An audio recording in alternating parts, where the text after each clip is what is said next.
তখনই কষ্ট লাগে অনেক সময় বিভিন্ন ক্ষেত্রে, বিভিন্ন সংগঠনের ক্ষেত্রে।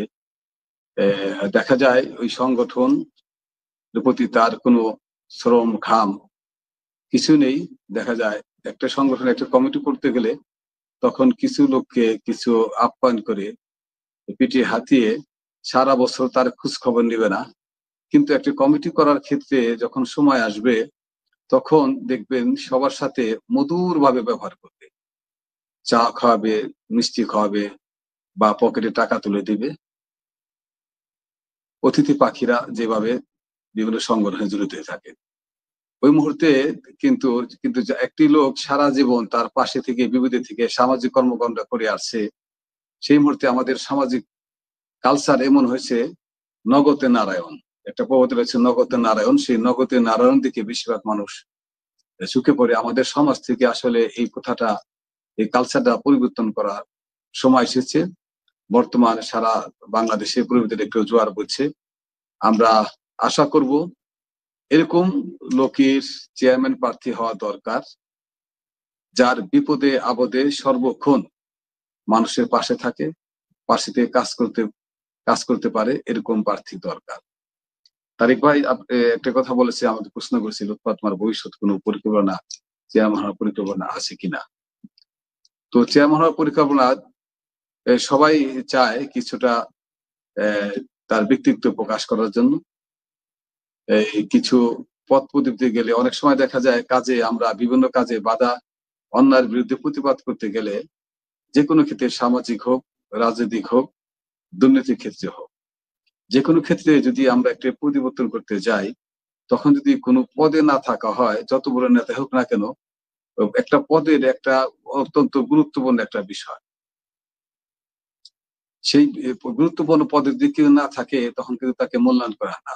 একটি কর্মী 1000 বছর কাজ করে যাবে, আজীবন কাজ করে যাবে, দেখা যায় নবগঞ্জ প্রশাসন যে বললো যে আমি এটা করি সেটা করি, সে কিন্তু কোনো কাজ আনতে পারবে না। কিন্তু একজন চেয়ারম্যান যদি, এই চেয়ারম্যান শব্দটা, চেয়ারম্যান ইউনিয়নের একজন অভিভাবক যদি একটি ইউনিয়নের কাজের জন্য যায়, তখন কিন্তু সেটা সরকারি ভাবে হোক বেসরকারি ভাবে হোক, তখন কিন্তু গুরুত্ব সহকারী প্রশাসন তাকে সেটাকে গ্রহণ করে নেবে, এই কাজটি আমলে আনবে। তো আমারও ভবিষ্যৎ, তারিক ভাই একটি কথা বলেছেন, ভবিষ্যৎ আপনার বা তোমার চেয়ারম্যান হওয়ার পরিকল্পনা আছে কিনা। তো পারিপার্শ্বিক ভাবে আশেপাশের পরিবেশ অনুযায়ী যদি দেখি ওরকম সামাজিক কর্মকাণ্ড করার জন্য দক্ষ লোক, পরীক্ষিত লোক বারখালী ইউনিয়নে যদি এভাবে কেউ না আসে, যদি জনগণ আমাকে স্বতঃস্ফূর্তভাবে সমর্থন করে, তাহলে ইনশাল্লাহ আমি চেয়ারম্যান হব। জনগণ চেলে, জনগণই সকল ক্ষমতার উৎস। মহান আল্লাহ তাআলা তো রয়েছে সর্বশক্তিমান, তারপরও ভোটের ক্ষেত্রে জনগণ সমস্ত ক্ষমতার উৎস। জনগণ যদি চায় যে লুৎফর ভাই আপনাকে চেয়ারম্যান আসতে হবে, আপনার টাকা পয়সা লাগবে না, টাকা পয়সার কোনো প্রয়োজন হবে, টাকা পয়সার সাপোর্ট, টাকা পয়সার বেকআপ আমরা দেব। আপনার মতো নিবেদিত দক্ষ সংগঠক, পরীক্ষিত সমাজসেবক আপনাকে আমাদের প্রয়োজন বারখালী এই মুহূর্তে। তাহলে আমি ইনশাল্লাহ জনগণ চেলে আমি চেয়ারম্যান প্রার্থী হওয়ার জন্য হয়তো ঘোষণা করবো বা আমার প্রত্যাশা করবো। ধরুন আমি মনে করেন যে আমি চেয়ারম্যান, সকলের জনগণের ভোটে আমি চেয়ারম্যান নির্বাচিত হয়েছি।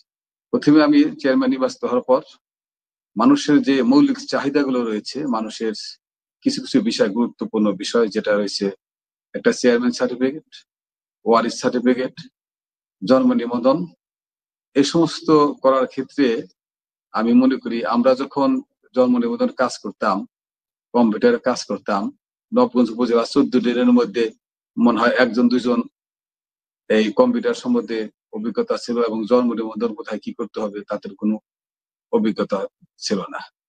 তো আমি মনে করি যদি আপনারা আমাকে চেয়ারম্যান নির্বাচিত করেন, ধরে নিন চেয়ারম্যান নির্বাচিত করলেন, তাহলে আপনাদের জন্ম নিবন্ধন, চেয়ারম্যান সার্টিফিকেট, ওয়ারিশ সার্টিফিকেট দেওয়ার ক্ষেত্রে যেদিন আসবেন সেদিনই আপনারা এই সেবাগুলো পেয়ে যাবেন। কারণ আমি যতটুকু জানি জন্ম নিবন্ধন, ইউনিয়ন চেয়ারম্যান সার্টিফিকেট ক্ষেত্রে সচিবরা থাকি এবং উদ্যোক্তারাও থাকে এখানে, এবং চেয়ারম্যানের সাইনের ক্ষেত্রে 2 দিন 3 দিন আপনাদের আর অপেক্ষা করতে হবে না। তাৎক্ষণিকভাবে গ্রামে থাকছি, গ্রামে থেকে মানুষের ভালোবাসা নিয়ে বাকি জীবনটা আমি অতিবাহিত করব। কারণ আমি এমন একজন পাবলিক, আমি জীবনে মনে হয় আমার এই গ্রাম ছেড়ে 3 দিন বা 2 দিনের বেশি জীবনে কোথাও থাকি নাই। এটা আমার রেকর্ডে নেই।